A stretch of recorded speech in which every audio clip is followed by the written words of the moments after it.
Okay, starting the stream now. Let's promote in all the Discord channels I'm allowed to promote in. Yeah, go ahead. God.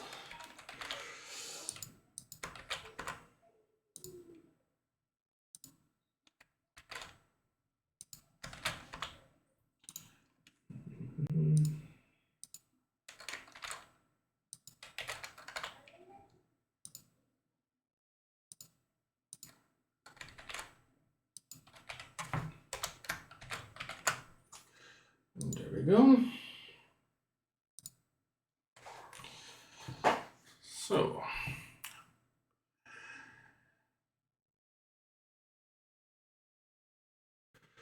Okay.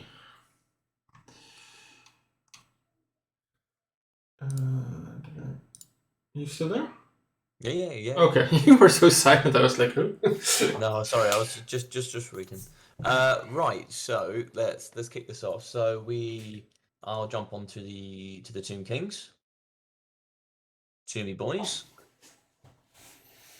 So at the moment, in regards to healing and lore passives, most people don't take Cetra because his lore passive, you're not allowed to take it, which is one of the strong reasons for bringing him. He gives lots of healing when he uses cheap spells, but it also brings back ammo because there's a glitch. So most people don't bring him. Most people find it more cost efficient to bring Ark in the Black at the moment. Yeah.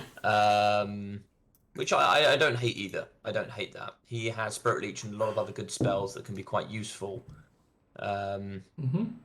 For sure. So, that being said, I'm going to be bringing him, and I don't mind telling you that I'm bringing Arkan. But then obviously Spirit Leech could be a problem for your lords and heroes because, of course, they don't have healing. Yeah. So that's something that you'll have to be careful with as the Beastmen. So what else are you going to bring that's going to help in this matchup? What have you discovered in your learning over the last week or two? Well, someone I played against was had like a lot of infantry, and because I hadn't tested it a lot, then I noticed I was really struggling on that front. So in our last match, we kind of reversed the roles, and he went Beastmen, I went Tomb Kings, just to learn the matchup a bit. And the build was a lot of infantry in the front, and then some skeleton, the Necro horsemen, and the horsemen with archery. And I found. Who's this against? Someone I randomly found on Discord. I don't really remember the name anymore. Right, okay. So just someone who was willing to train with me a bit. And what he did was, what I always do is I usually think, okay, I'm a rush faction, so I rush everything up, but then I have my crappy infantry against his better infantry. But what he did was more like he wrapped around the line, so to speak. And that seemed really effective, and I tried it a bit myself, and that looks like a nice way to do things. The main thing I learned also was that it's really important to get on the shooting units, so like the Ushapti bowmen and such. Yes, so Ushapti will destroy everything because they have loads of AP, good range, and then also you don't have much armor, so like skeleton horse archers is a bit of a problem. Nekhara horsemen are really cost efficient, and the army's unbreakable and has fear as a standard, so that's going to be pretty tough for a low leadership faction. Yeah, they all have fear, and they're all immune to terror as well. Yes, because they're unbreakable. Okay, well, I'm ready. Yeah, me too. I prepared a build this time.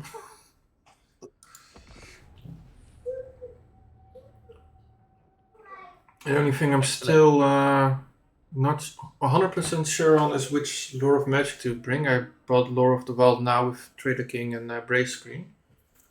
I think that's pretty decent actually. I think that's a pretty good way to do it. There's still quite a lot of passive healing you get for the Tomb King, so Spirit Leech can be good. But there's still a lot of healing for the faction. It's certainly tough. on the Winter Magic, but I think Traitor Kin is probably the way to play it. I would have thought for Beastmen.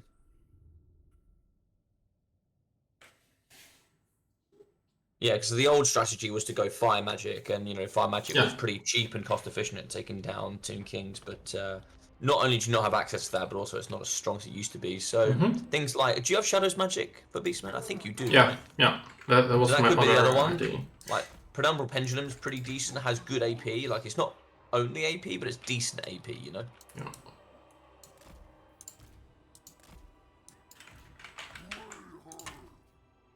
So in this matchup, it's for you to basically. Tomb Kings are always going to bring chaff. That's just the way Tomb Kings are going to play. They're going to have lots of cheap units to type your infantry, and then they're going to have a few key tools to really take apart your build. So it's down to you to get onto those key points and stop me from basically splitting apart your build. Yeah.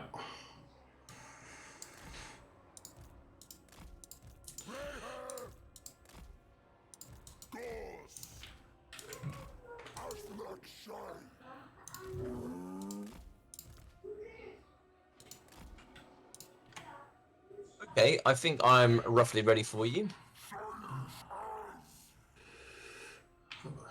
Yes, me as well. Alrighty, good luck, have fun, my dude. Good luck. Have fun. Oh, the old days where you can't see, can't see the builds. Lovely stuff. Okay, so you got Ungor Herds. I like this front line. You got Blackhorn Ravagers in the middle. I like that. I think that's really strong.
I think you've done really well here so far.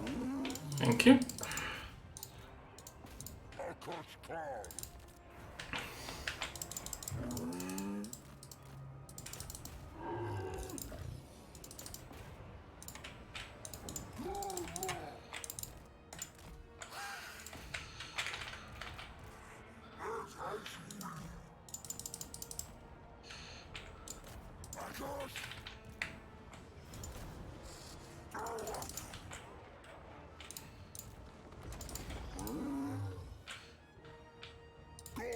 Yeah, it's really nice. So I can't actually. I'm really trying to protect my Ushopti, but I can't.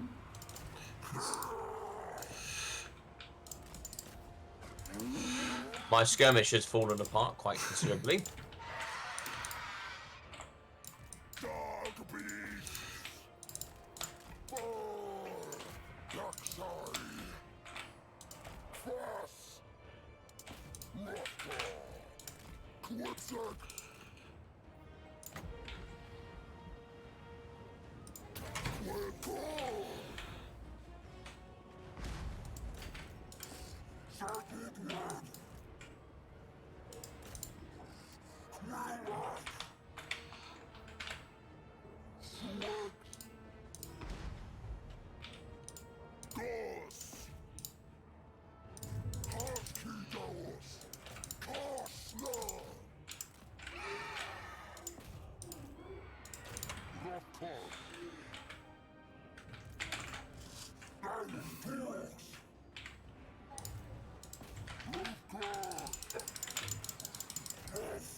Oh, nice hit.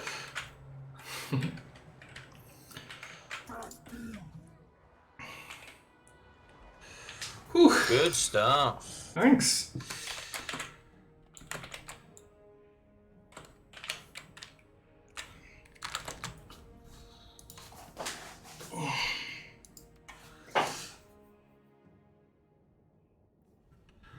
Yeah, so I think that was a pretty good build. I think that's probably the best build that you've brought so far to the table. I think that there was lots of good elements there that you broke through the line pretty quickly. You force pushed the Minotaurs. Yeah.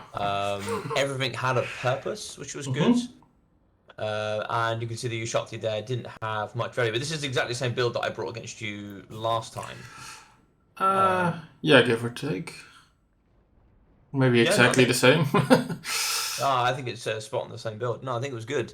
Obviously, Torok's got really low. And it basically stopped my main pressure tools from doing all the damage they need to. And that's the problem with Tomb Kings in this matchup. They don't really have much that can certainly stop that infantry fight. It was also a naked Thorax, by the way, for a change.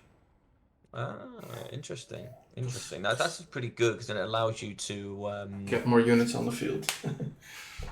yeah, for sure. He's mostly well, he did get his value in at the end, I think, but he's mostly an intimidation piece at this point to disrupt and be scary. Because I think the main strength in this army were the Minotaurs, because with their mass they can push through that infantry and then they can get on those Ushakti great bows. Yeah, 100%. And I think that's really good. I think the Minotaurs certainly add a nice element where I was unable to stop them essentially on the approach. Yeah. But I do also need to keep your cavalry busy at the same time, or else they just get shot to pieces. But No, I thought your macro micro was really good. Yeah. So let's change around the build a little bit and see if we can do some other things with it. I also like the Minotaur great weapons because they can basically kill any construct one-on-one. So even the 2000 single entity constructs they're able to beat, which I thought was pretty cool. Finally an excuse to bring out the Minotaurs.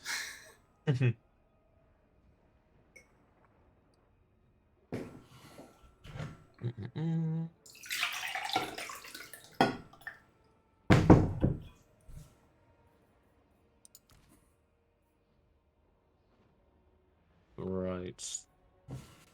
Just thinking what's going to be best to bring into this matchup.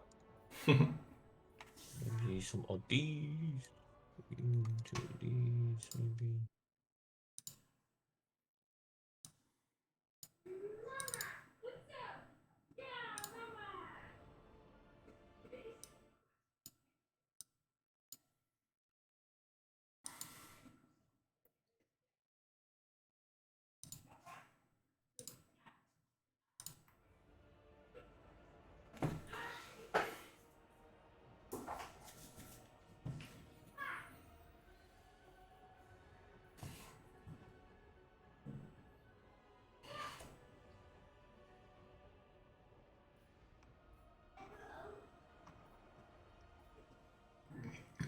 The only thing I think I could change in this build is maybe get the Harpies out and put in Ungor Raiders. Yeah, I think Harpies, the Harpies were certainly good because you could fly them down on the Ushupti. They certainly compromised those quite well. Yeah, no problem with that at all. But yeah, possibly. Just thinking how, because it's a very good build, so I've got to think about how now I would challenge that build. And that's kind of like the way that I do my testing, right? Is something like that. We could have.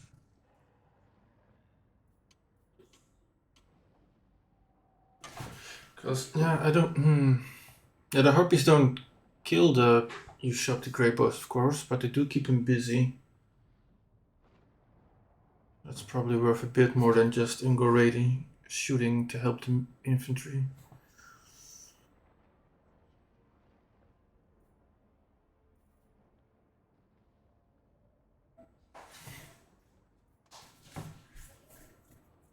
Okay, we could try something like this. Okay.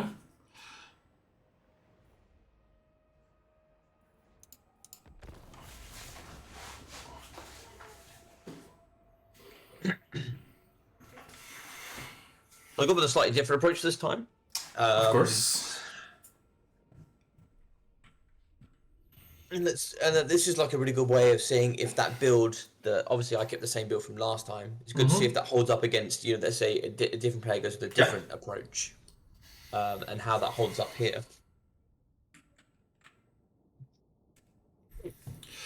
Yes, so no, it's really good. I like how you came around at the same time.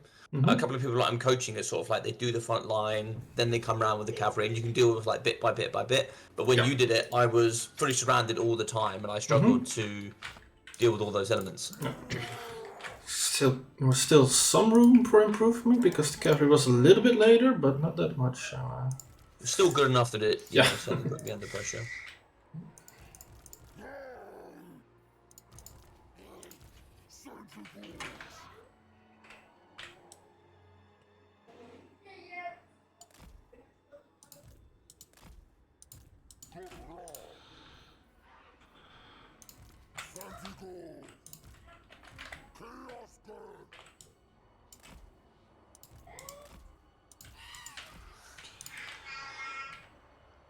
Yeah, I've also been doing some testing with how far to vanguard stuff, and then have the faster units behind them to try and hit good timings. Yeah, that's good. Yeah, no, that's definitely the way to play it. That's certainly what I do when I'm thinking like with whatever factions I play with. So I'm pretty happy that all that training and theory crafting seemed to pay off. It does, honestly. The more you know, the better you will play. Period. Yeah.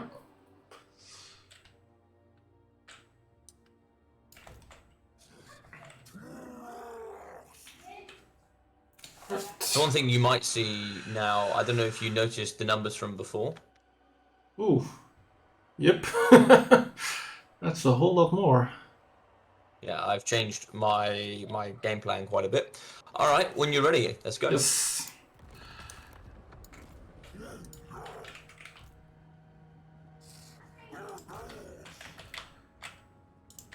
What the?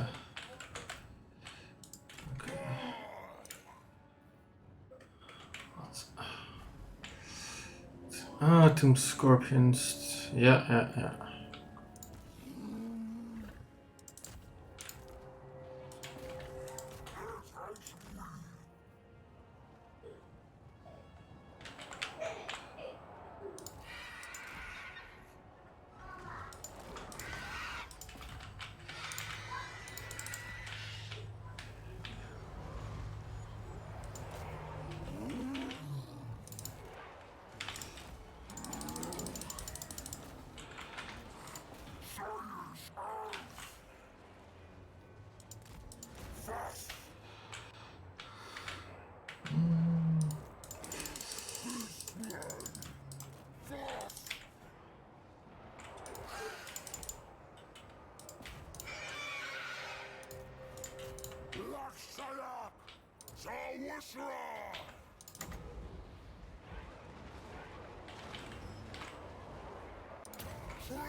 Oh, by the way, this is gonna be a close one. Yeah. Yeah, it's gone pretty well so far. Mm-hmm.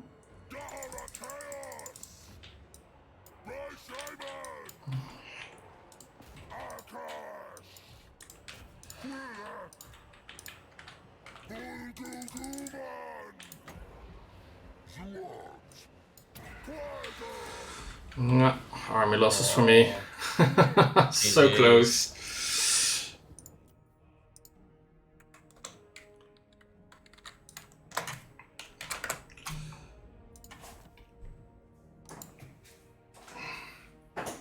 Alright, let me send you both of those. Oh, I saved them myself. Ah, no, she got them. Cool. Yeah.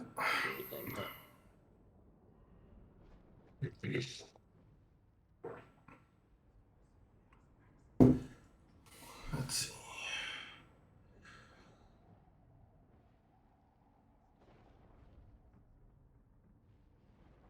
How much do Tomb Scorpions cost? 1,000? Okay. I bought them more for the Terror. Ah, okay. But the Tomb Guard Halberds, I think, did considerably well. Yeah.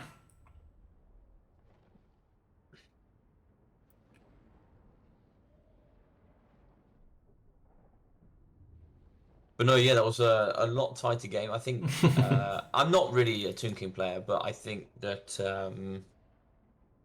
maybe even just 4 Tomb Guard Halberds would do pretty well here, I think. Yeah, I think Tomb Guard Halberds turned the game on its head. Yeah. Because the Tomb Scorpions look scary, but Yeah, the halberds really ripped the Minotaurs to shreds. Yeah.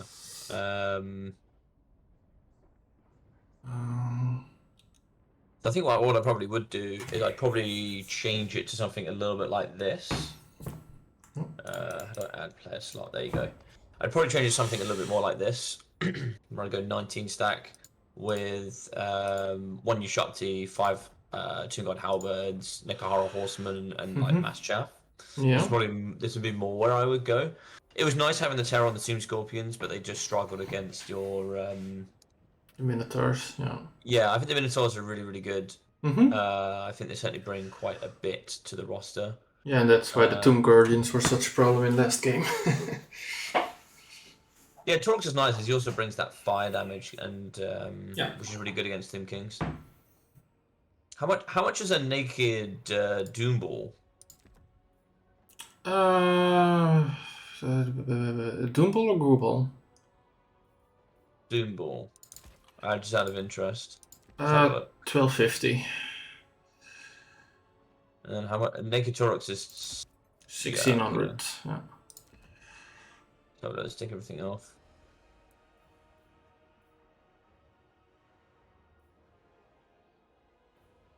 Yeah, the difference is significant. You do get dazed, which reduces speed and melee defense. Just thinking what.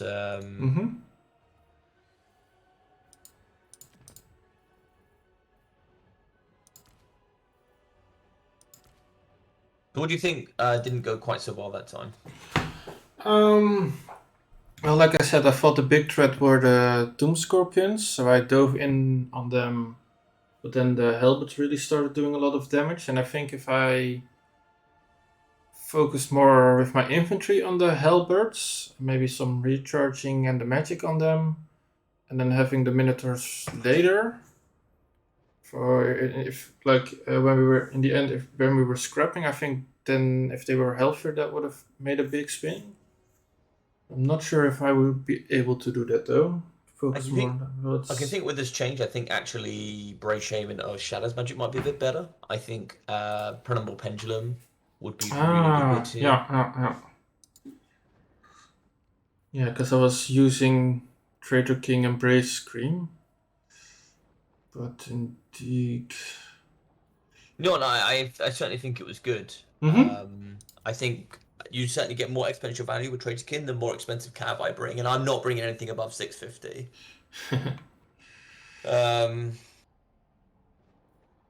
Pretty much. Do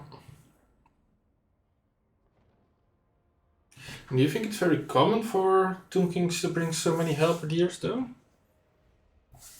Was that more like this is my experience with the matchup. I think I brought a more traditional one to begin with, and I've now changed it and realized what did well, what didn't. So I think it might be good to play this next one again with me being Tomb Kings to see actually how reliable the matchup is. Okay. So this is just where I'm seeing the matchup going. I was thinking actually maybe. Is Cetra on horseback? Is he still anti-large? Yeah, he is still anti-large. Because Cetra on horseback is like incredibly powerfully strong as well.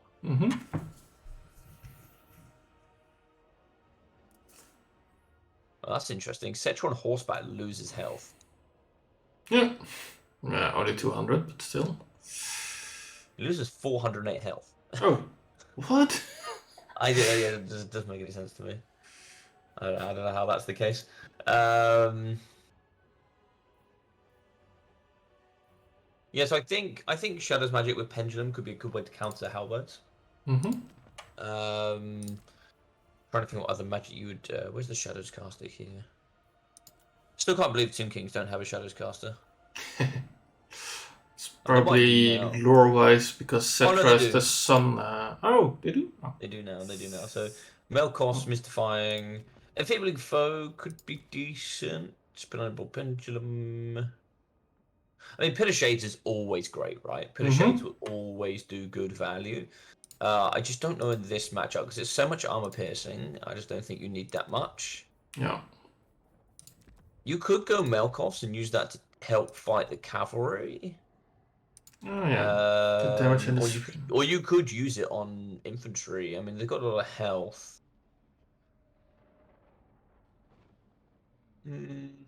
It's tough. I think Pendulum actually would just be enough. If you just spam Pendulum, I think you'd get your money's worth.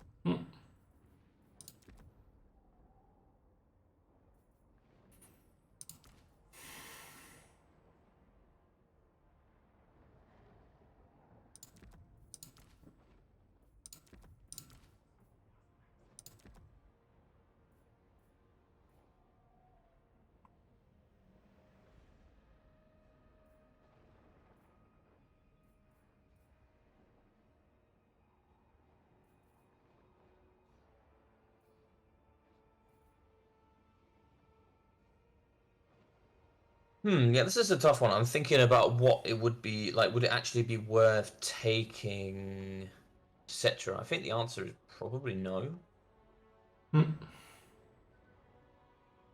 He's a better melee combatant, but But his spells and his abilities are just nowhere near as cost efficient.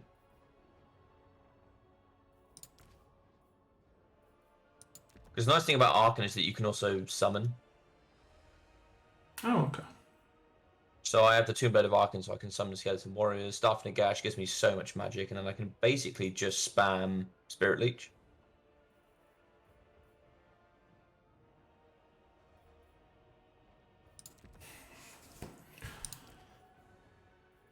I've got a debuff of Soul Blight, so it's tough, man. It's tough. I think that I think this is the way to play it. What have you got here? Shadows Caster, Jagged Dagger, Penumbral Pendulum. Yeah, I think Jagged Dagger is really good if you can get value from the caster, like constantly attacking. It gives you so much mana. Yeah, I had extra money with less spells, so. Do you find the throwing axes helpful in this matchup? Yeah, they are. I think they're good because they challenge the cavalry part of your army. Because even if I'm not throwing with them, I can still charge in at them. So they're like, in that regard, a poor man's Centaur. And then if you have constructs like the Tomb Scorpion or Great Bows, and I can also sick them on the Lord if I want to. Maybe not the best though, but. Well, I was just thinking, if you carved both of those Centaur throwing axes down to Centaurs, you dropped both your Harpies, you could probably bring 4 extra units of like infantry. But also, what do the Harpies bring?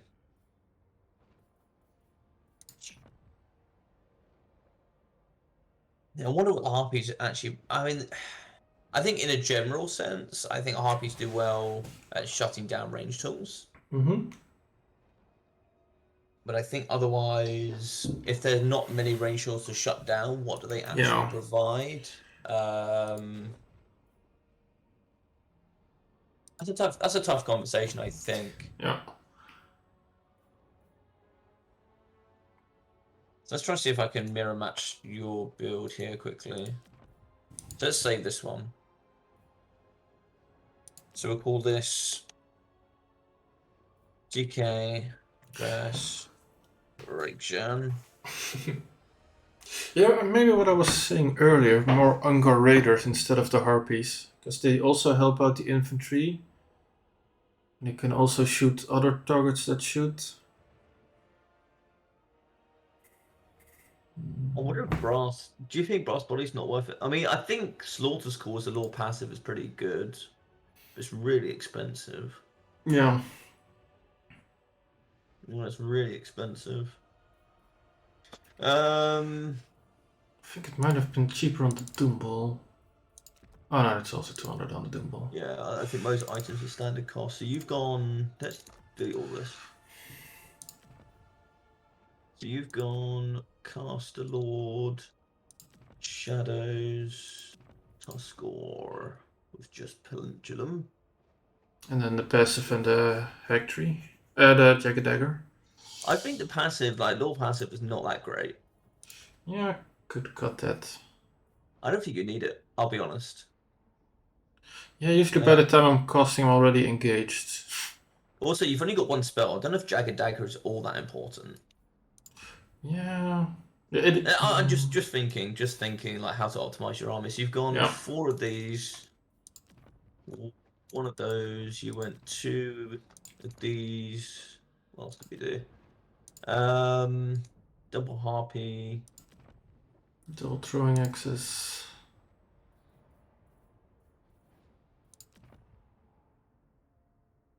No, I'm certainly missing something. What am I missing? 3 Centaurs. Ah, yes. So, let's get rid of those. Let's bring in 2 of these.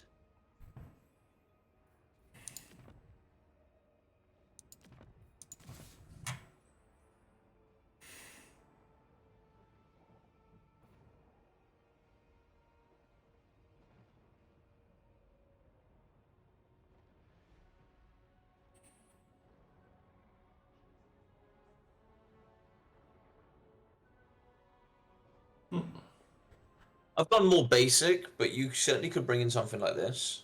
But of course, you don't have to. All I've done is drop smoke and mirrors, drop 2 harpies, brought in more infantry and gore herds. I don't have any throwing axes. It's just an idea. But that is otherwise. I'll copy that, and then you can always give it a go. You could try out this at some point, see if this is any more efficient for you. And why the gore herds? Because yeah. And why are you going for the gore herds? Your shields? What about them? Because they also don't really perform very well against Tomb King infantry. So I only brought the gore herds because I ran out of Ungors. Ah, right. So that makes sense. And also money wise, if I take out the gore herds, I got 550, so it just seemed a perfect slot. Yeah. So just cost efficiency wise, I saw this. Let's see. Because the only other way you could save a little bit of money is you drop Jagged Dagger, but that's it. You only get an extra 100 gold, and it gives you 650. And I just don't know what you would buy for 650. Yeah. More stuff on Torix. Yeah, you could do that. So you could drop gore herds, and then you could put in a unit of just regular Ungor spears, and then you could buy an item, but you only get 150. Yeah. So you'd have to drop Jagged Dagger, and then you could maybe pick up like either Brass Body, which I probably would, or Slaughter's Call. But then you'd have 50 gold left over. I'm actually thinking something like this.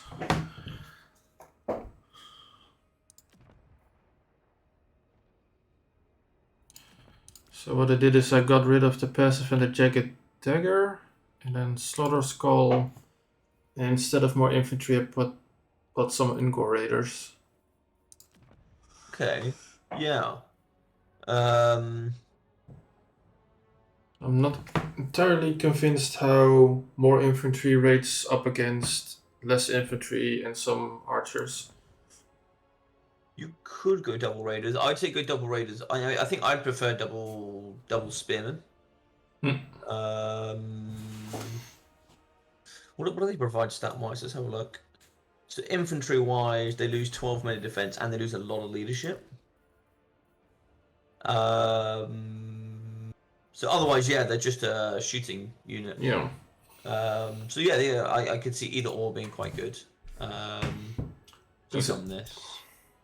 Because in general, what's better, having infantry against infantry, or have guys shooting over the head of your infantry to assist? No, I think you're right. Okay, let's have a look at my Timmy boys. So with those archers, I'm just wondering what those archers are going to shoot at. So all of my units have silver shields. Oh, right. Yeah, that's the problem of Tomb King specifically. Yeah. Yeah, that was my thought process. So they're only good if I could Vanguard deployment them, but then they're really susceptible to being run over by the horsemen. Yeah. Yeah. Now those shields really ruin the Ungor Raiders, I do think, yeah. If you had some own, they could shoot the Lord or the Bow, the Ushabti, or if you brought some of your own foot archers, they could shoot those, but yeah. So we drop those. Oh. So you got 1,050. So in theory, you could actually bring a Bestigor unit if you wanted, and you'd be on 0 gold cost. So if you dropped Torox's Slaughter's Call and the Ungor Raiders, you could bring a Bestigor. You don't have to. Mm-hmm. You could.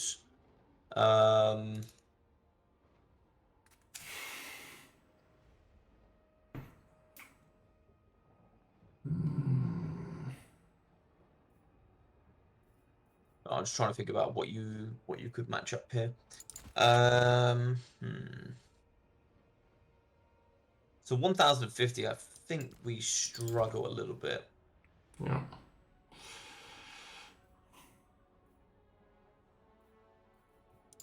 Unless would you want to bring some Centaurs with great weapons? I mean, you don't have to. Maybe not. Well, yeah, well, what are some priority armor targets that Minotaurs can't already deal with, though? Yeah, exactly. You're 25 off for a gobble. Okay. Maybe try throwing a Bestigor in there. You could try it. Don't have to. If you're happy with, or take a Gorball and then just drop one of your. And go hordes for a spear herd. Yeah, I think that actually could be the play.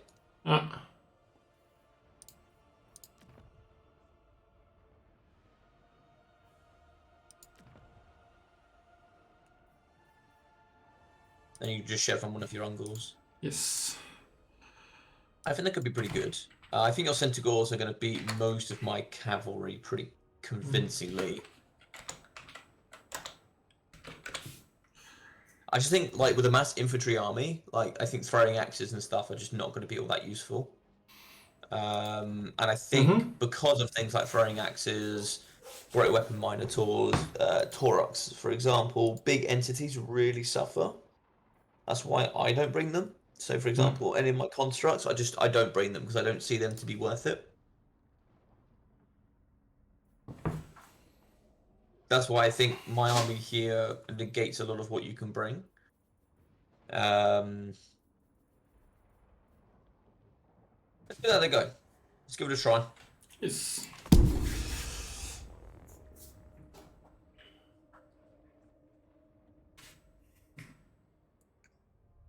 And that's the nice thing about this, right? You can try it out and see how it works. I mean, did you find your old build to be quite successful?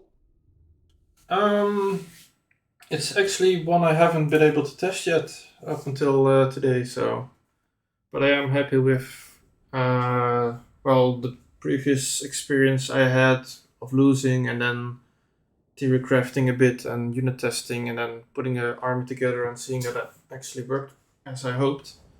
That's very encouraging. It definitely shows that you've done your research. Like for me, I now know that you feel you play comfortable with your units. Mm-hmm. You're taking engagements that are good for you. Yeah. No, it's good. It's definitely noticeable when you play against somebody that's comfortable with the faction. Yeah.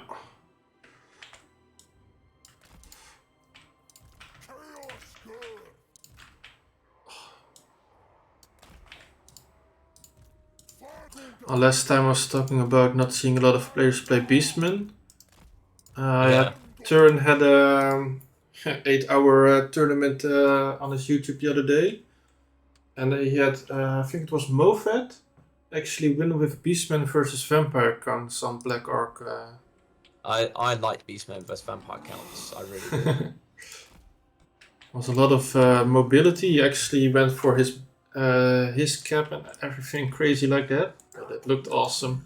A lot of micro though. yeah. Mofet is good like that, man. Yeah. Very good like that. That was very inspirational for me. Don't think I can be on his level, at least not anytime soon. But seeing him kick ass with Beastman really made my day. Nice, man. Nice. Let's see, how many units do you have? Right. Okay. I shouldn't change. I should have a little bit more. Yeah, 2,100. Nothing too extreme. Just drop some cavalry and brought more Tomb Guard halberds. Because I think Tomb Guard halberds bring good AP, good melee stats. Yeah, I think they're pretty tough. Yeah.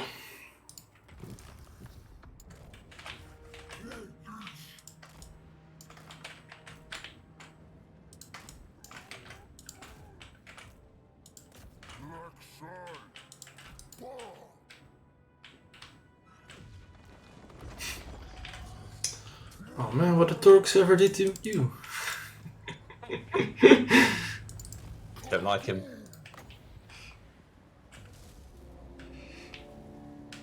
That would be the summon. Area Tomb Guards.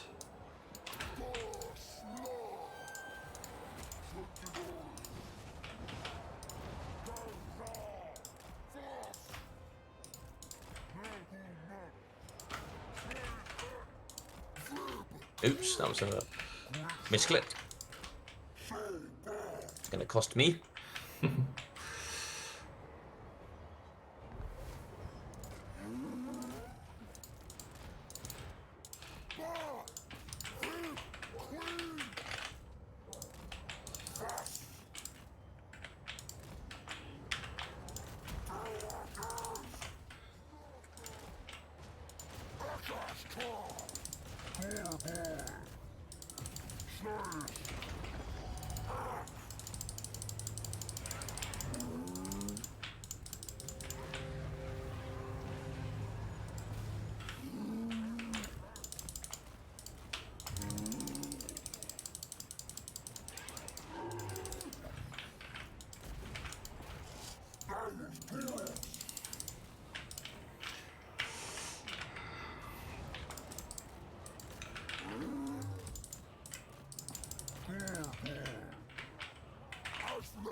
Don't get too overly focused with just trying to take on my Ushopti, otherwise you'll lose in other areas of the battle.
Good spell.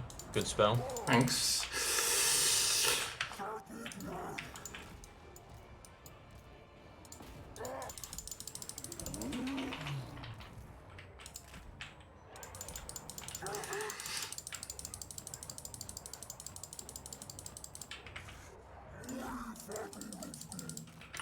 Too late.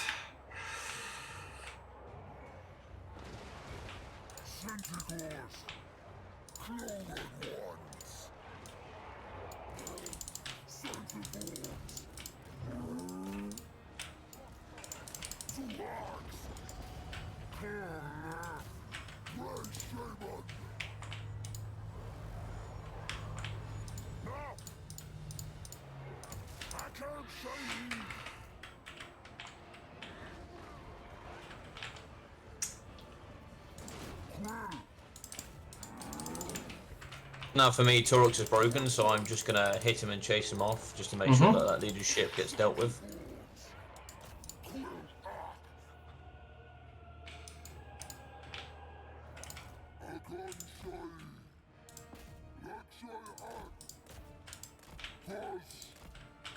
Torux does not seem to want to be dying.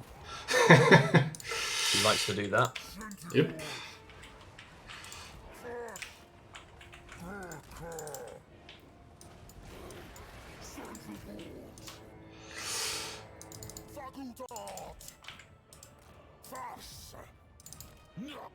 There he goes, though.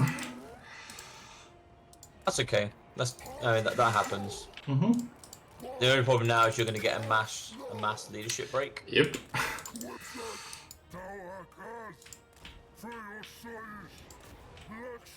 And so many halberds.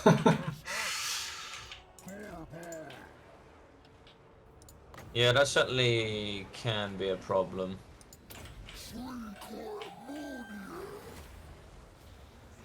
Nice pendulum. Thank you.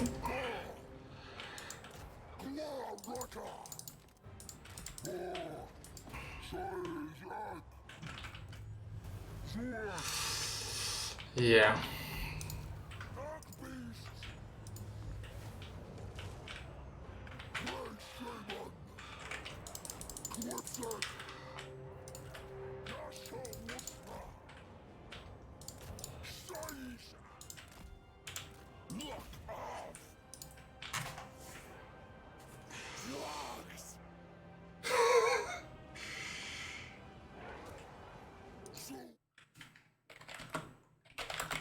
GG's.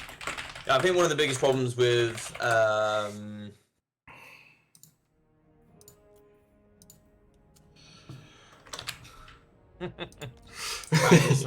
apparently there's some stuff going on your stream. Let me have a look. Apparently I'm in trouble. What's going on? What's being said? What's being said? I need to see now.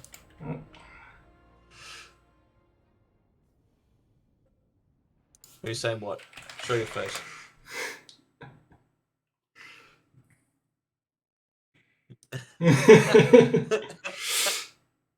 Don't think you can read back chat, do you?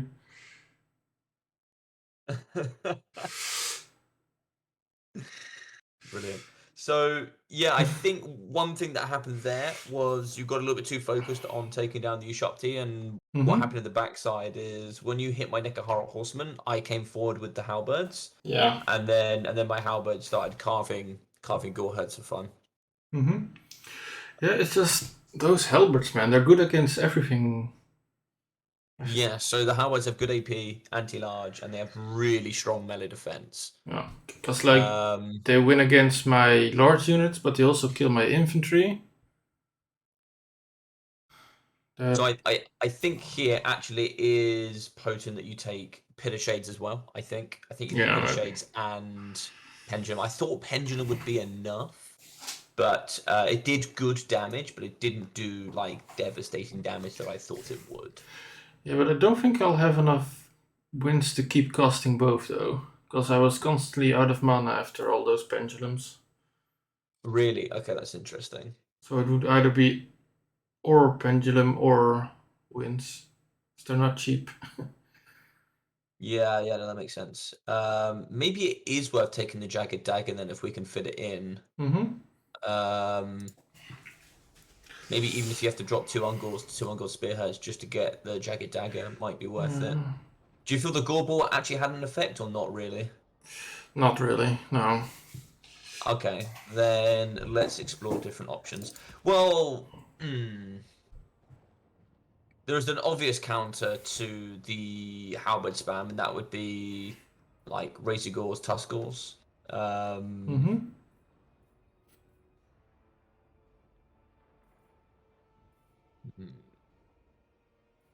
Also, Minotaur.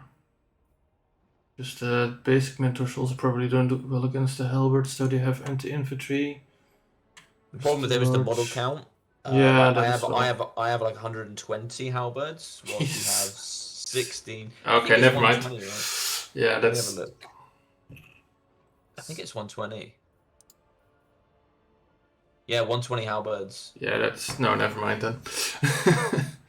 That's way too much. Yeah, it does kind of suck. I think the halberds are a real problem in this matchup for Beastmen, actually, now I think about it. That's something I hadn't really considered so much. They have better stats, so they beat all my infantry, and everything else I have is large, so they... I think if we played that again, though, I think you wouldn't make the same mistake with charging your cavalry into the back. Because you were chasing the Ushapti Great Bow, and then obviously you over-chased and didn't micro your cav, and the cav just died to the halberds. But I think if we played that again, it would be better. I mean, we could play one more quick one if you wanted. Yeah, sure. Okay. One thing as well is, if at all times, if you can keep Ark and the Black away from Spirit Leeching Taurox, then that's great value for you. But that's really hard. You have to keep cavalry nearby and keep pushing him away. It's really tough. Best case scenario, I have to overcast. That costs me winter magic, and I can injure myself. But it's tough. Like, Spirit Leech is always going to do consistent, guaranteed damage. Yeah, in that case, I think it's probably best to have my Gorbel try and chase Archon. Yeah, Archon needs to be probably your primary target for those two. My job is to keep you well away from. Yeah, of To course. keep Arkham well away. Arkham wants nothing to do with you boys. Also, probably need to be a bit more careful with my Centaurs than I was last match, because the first 2 matches they were doing fine on their own. Yes. But then they didn't have so many halberdiers against them.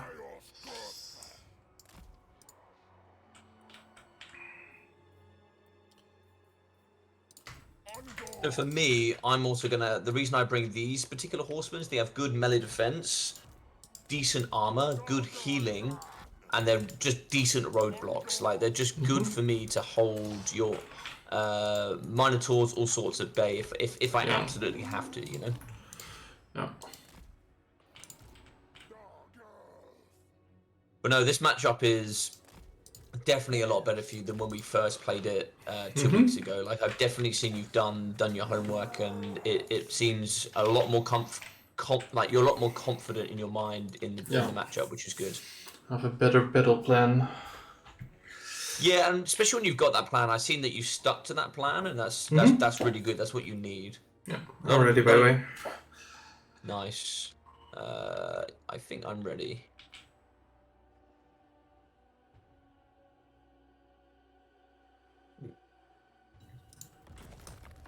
The nice thing about this build in... Oh, where's my caster? Oh, he's back here. The nice thing about this build is that I've got double levels of anti-large, really. Nice for you, yes. Yeah.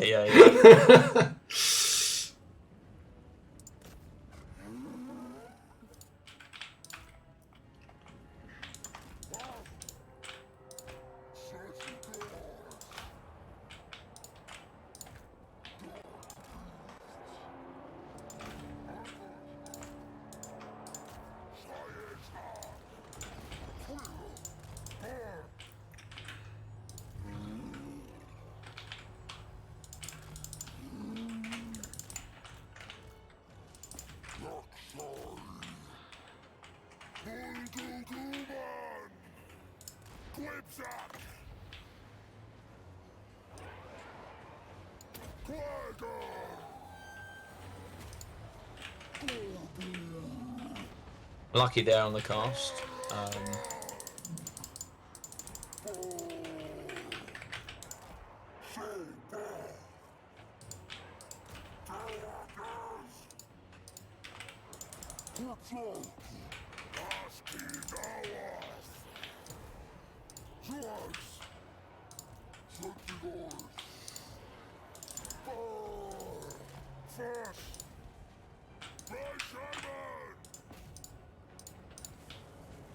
So I've also changed my strategy a little bit this time. I've shot something else instead.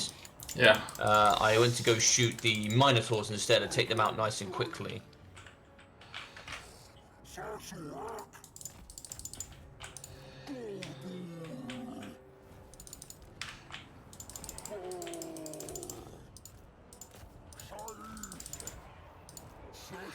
And you're also defending your cavalry less.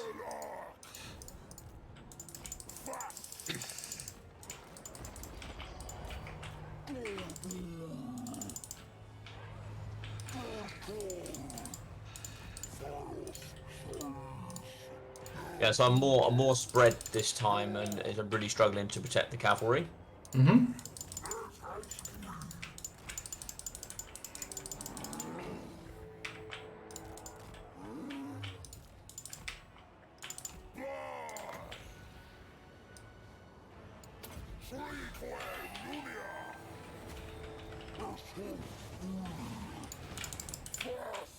Good pendulum. Thank you. No, those are doing fine.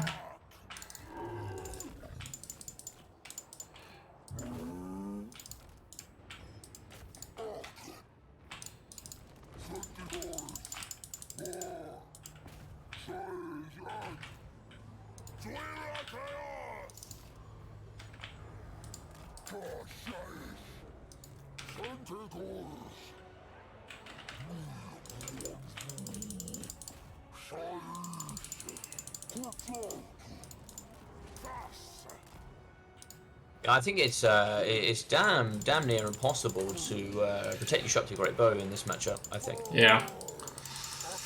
it's really tough, man. Really tough.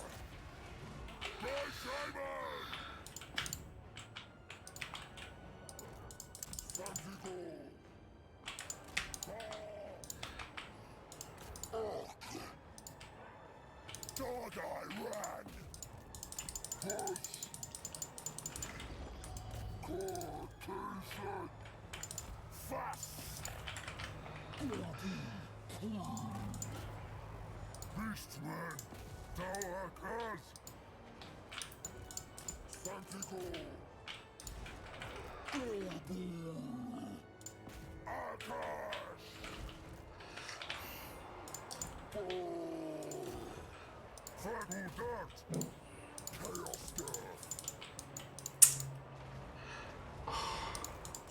Jeez. Those great bows have been crumbling for so long, and they're still not dead. I know that is one of the problems with Yeah. Tomb Kings, man. Like they just don't die.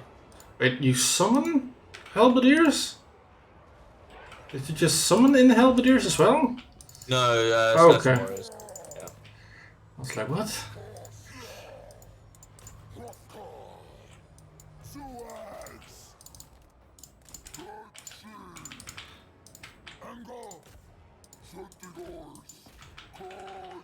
Oh crap.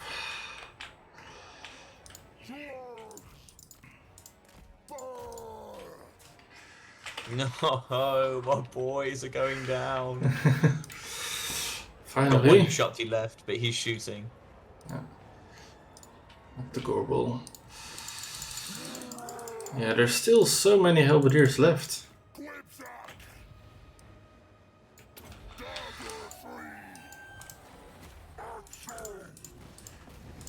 Nice Benjamin. Yeah.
This is really good with your cav. I'm liking this play. I cannot get big boy out. I might be able to now.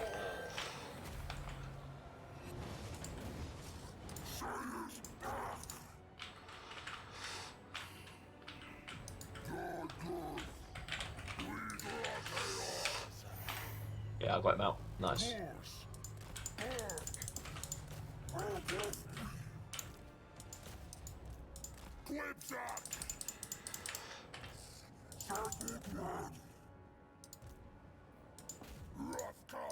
Yeah, I think I'm close to army losses.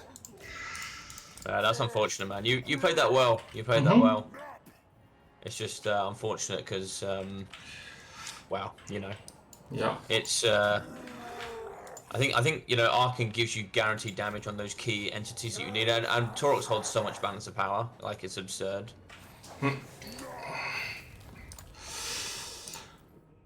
Did you save that one? Yeah. Nice. Saved them all this time. Yeah.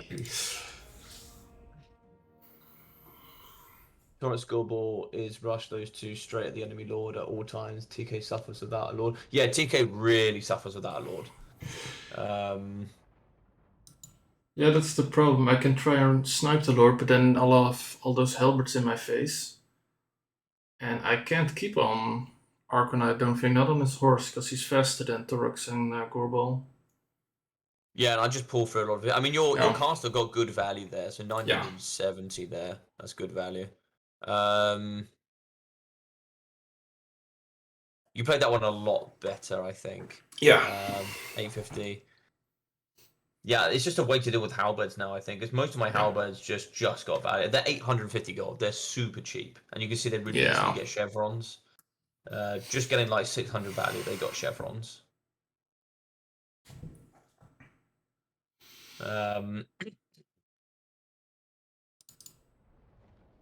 Also, one thing I would say, my skeleton spearmen, one of them got 650 value. That was just on fighting your minotaurs. Now, minotaur great weapons are great, but they don't have much armor. Oh, maybe actually.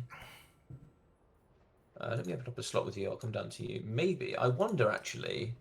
Just thinking, because you could fit in the Butchers of Kalkengard, probably. Thinking about it, so like you could drop one of your great weapons, and you could probably put in the Butchers. Having them with regen would actually perhaps be really powerful. The Butchers? What? The Butchers of Kalkengard, the original for now. Oh, the Minotaur shield. Right. Yeah. So they get shield, they get more armor, and they get regen. They get also 24 melee defense. I didn't realize that. Yeah, those are really tanky. I actually might consider dropping that 350 and then picking him up, and then you could actually maybe just drop the Gore Ball in total. And then I would just go with some more. You could actually go 2 units of Gore Heads for that money. Yeah, that's a nice 0 gold build there, I think. And then your Minotaurs, like, they have regen, they have better melee defense, they have silver shields just in case someone takes some arrows. I don't know, I think that just makes them so much more tanky. Because there's such a big problem, having them being tankier. Because they still provide the punch, right? They still have such a strong punch. They just don't have the bonus for Slarge. I just don't know if that... Yeah, I think that should be fine. I think that could be better. Yeah. Do you feel like you could have used the throwing axes in that match? Do you think you would have needed them or not? Well, if I put them on skirmish mode, no, yeah, I was gonna say to put them against the halberdiers, but everything that I want to hit with them has shields. Yeah, because I was thinking with this build, right? I'd have to constantly be getting a good shot of like in the rear or the flank so they don't get their shields, but that's a lot of extra micro as well.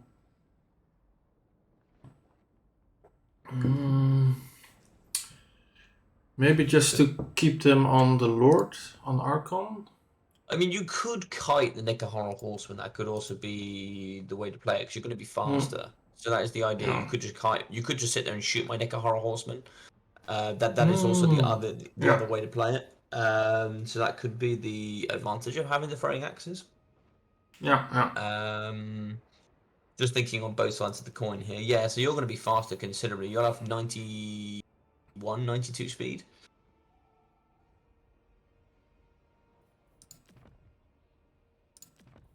Yeah. Yeah, so thinking maybe that could be the way to play. Like you could go just 4 throwing axes maybe. And then we just need to find 400 gold from somewhere.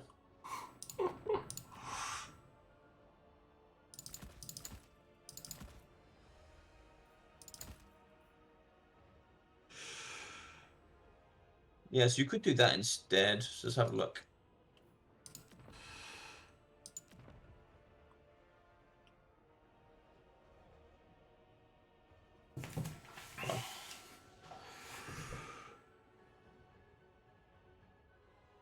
So you've got the same I've got.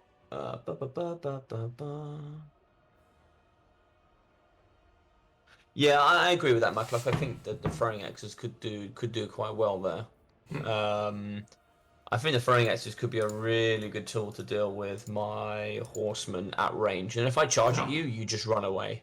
Or charge back, because if they're not supported, they will kill them. Yes, especially exactly. if they were soft on top.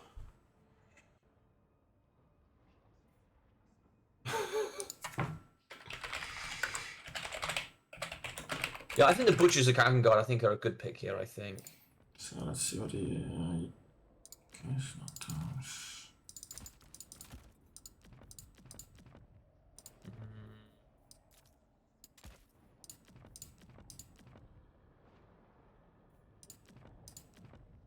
Yes.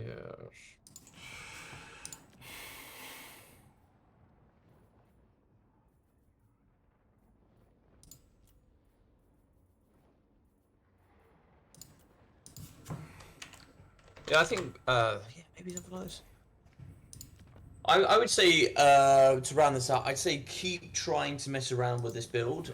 Play against different people, see what they bring. Mix and match, like Centaurs against Centaur throwing axes. Change your infantry around just a little bit, see what it's like. I like the Black Orm Ravagers, I think they're a good pick. Try Butcher the Galcan Guard. Try maybe just regular Minotaurs if you wanted.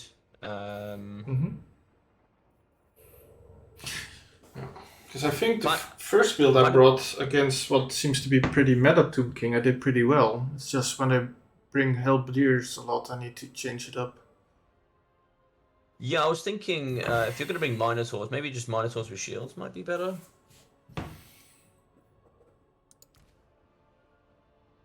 What could you do? What would be a cheap way? I mean, chariots would be like Tuskor chariots would be a cheap way of dealing with mass halberds. But the problem is your micro has to be excellent on them. Yeah. Also, those shields only work if they're facing the correct direction. So if you're shooting my boys on the floor from behind, I think that's a good way. Yes. And then you'll just have to use all your winter magic. Keep cycle charging with the Brave Shaman. With his ability, though, does he get mana reserves? That's the question. Nope. No, you only get power recharge rate. So you used to get mana reserves for that, which is what made it really worth it. Okay.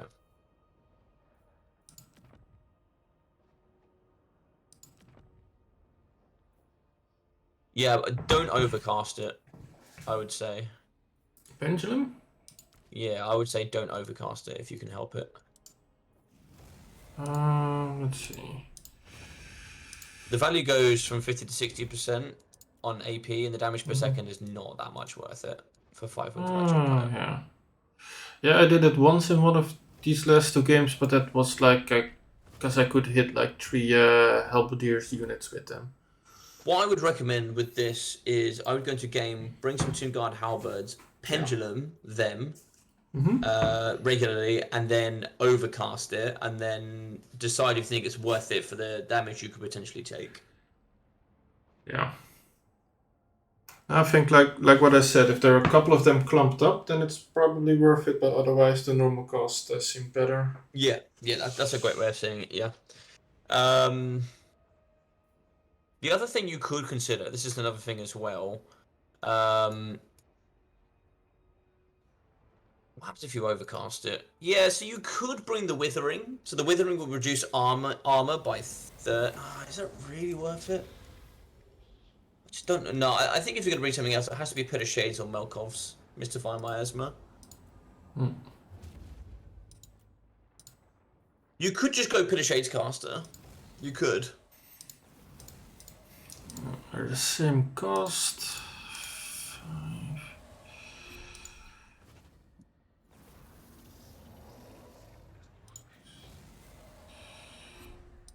It would do more damage if it gets the duration off. If the duration gets off, you'll get more damage value. Oh. Also, it's pretty good against Cav, where Penumbral Pendulum maybe isn't. It just costs more money is the problem. What's the difference in cost? 50? So you'd have to find 50 gold somewhere. I mean, you could just drop a Ungor to a regular Ungor spear, right? I'd say, yeah, maybe go Pit of Shades then. Yeah. I think just Pit of Shades is going to be better overall. And what you can do is you can always put a shade. What's the range on the beast? 200. Yeah, 200 meters is decent. You could always put a shade to one of my back cav as well if you want to break open a pocket or something. It's entirely up to you then. Yeah, I'd have the same range, pendulum and shade. Cool.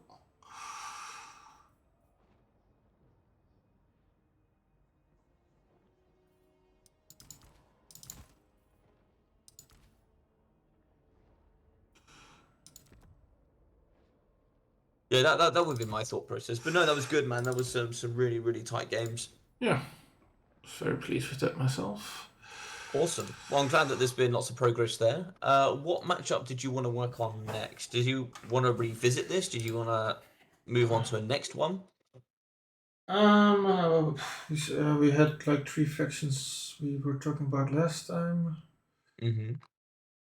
I was Can't remember where I put thinking. those. Oh, yeah, so we said Tomb Kings, Ogre Kingdoms, and Greenskins. Yeah, so maybe greenskins next time. Okay, good. I'm much more familiar with Greenskins than Ogre Kingdoms. Yeah, so I think Greenskins. So for the next one, is that going to be next week? That's next week, Yeah. right? 19th, yeah. So with that one, I would say go learn the Greenskin roster. It's a big roster.